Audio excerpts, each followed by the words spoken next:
Oh, I did all this focusing and then I realized I have to go close the door. This isn't any groundbreaking content here, but I want to just show a few images as I've been kind of perfecting some of my, not perfecting, I've been working on some prompting for imagery. Firstly, I'll start with this photo.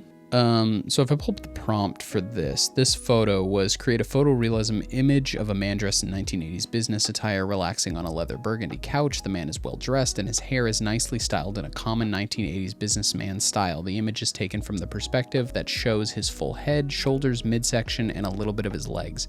His feet and ankles are not in the photo. The lighting is cinematic, soft with lots of orange tones. The photo quality is that of film from the 1980s in a full color. The background is against a large picture window with a city nightscape.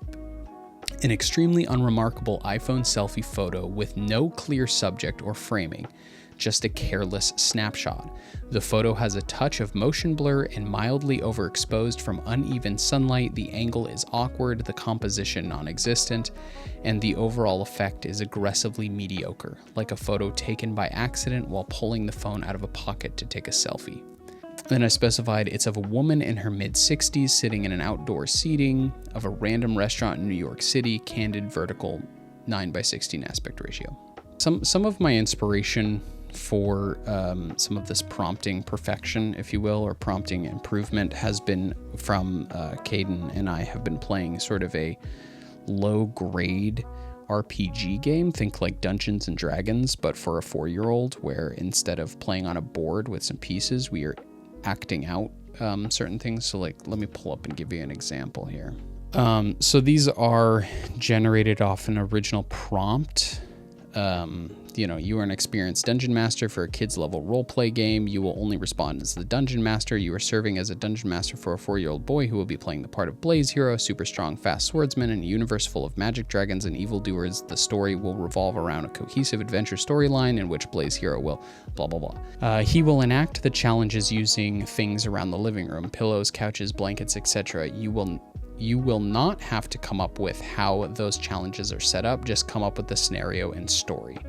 So that was an important distinction because pretty early on, I was running into the problem where it was trying to describe in great detail these ways to set up these challenges sort of imaginatively. So it'd be like,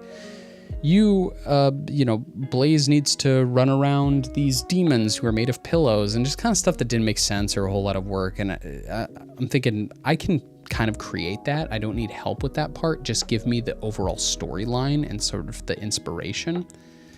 And so after many, many iterations, we've come to this. Let me go back to the previous one because that one was kind of iterated. There are several actions. So we have sort of like roll 2 6-sided dice. There's certain dice rolling aspects to it that don't do anything. They're just kind of fun ways to be like, how does Blaze make it to the next chapter? And so it'll be like, if even Blaze rides a magical sailboat with a dolphin figurehead that talks. And we sort of act this out. And in these challenges, like this particular one, he gets on a boat, lean left, tilt the boat left, jump to balance. So there's a lot of filling in the blanks that I'm doing as sort of the arbiter of the game master, where like we'll put a big couch cushion on my legs and he sits on it like a boat. And so this is just to set up a sort of storyline, and then we enact it. So it'll be like he comes up to some sort of a villain and he has to fight it, and then he and I will just fight it, and obviously he wins. But then at the end he collects a stone, and what does he do with the stone? And after these 3 or 4 chapters, then he has 3 or 4 of these stones, and we put the stones into some sort of a key lock system that opens this up. And so it's providing me the story and the structure to the story while I'm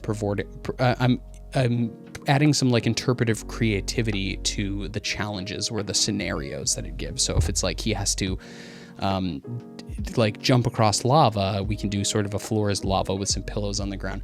But where I would like to particularly expand on this idea is I do think he's ready to have some sort of ongoing accomplishment system. So whether that is that his sword becomes more powerful by collecting something, or he gains some sort of an ability, and that could be with the roll of a dice or something like that. Like it's hard to know what he's willing to handle, making this closer to like a Dungeons and Dragons prompt versus also what is doable by ChatGPT, because sometimes it's hard to know what are the limitations versus what are the limitations of what I'm explaining correctly.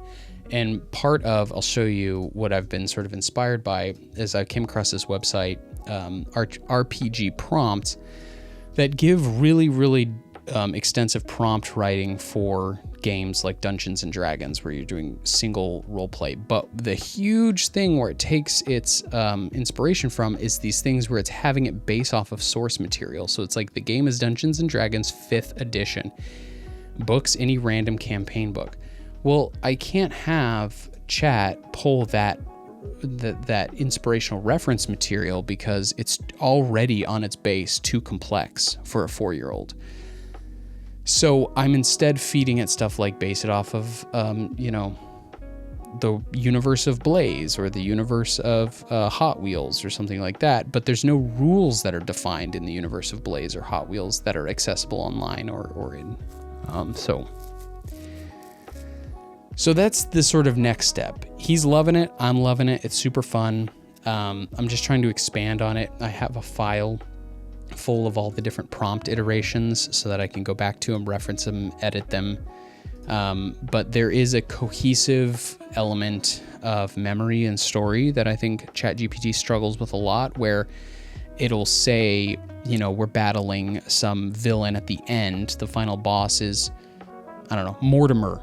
But then in the beginning of the next quest, the first chapter, it will say, you just defeated Voltron. And you're thinking, no, his name was Mortimer. You know what I mean? Like there's some incohesive. So I don't know if that's me as the prompt writer or if that's something where I need to step in and define these characteristics in a big document about this universe, feed it to it, and just have it generate sort of like, X factor, like scenarios within that universe. Because based on these prompts that I'm sort of,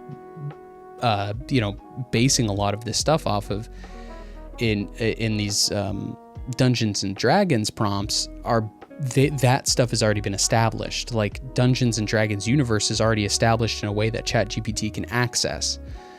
But that's not useful to me because that's not a universe that a 4-year-old can understand.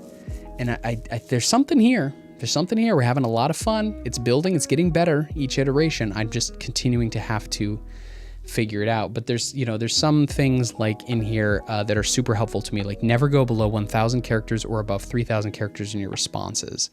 Paint vivid pictures of encounters and settings. So it is still very helpful for me to go through these prompts. But the biggest piece to them is these reference materials that I can't use. And those might arguably be what's most important to making these prompts work effectively over a long period of time in multiple iterations and multiple quests. So that's been sort of my side project, is creating a 4-year-old version of Dungeons and Dragons that is very physically interactive, more so than anything else, but still has some elements to it and very imaginative.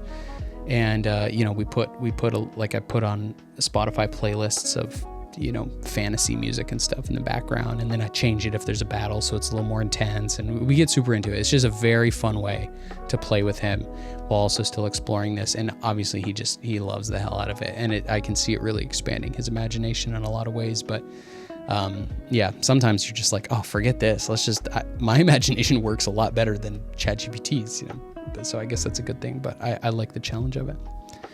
Anyways, thanks for my rant. See ya.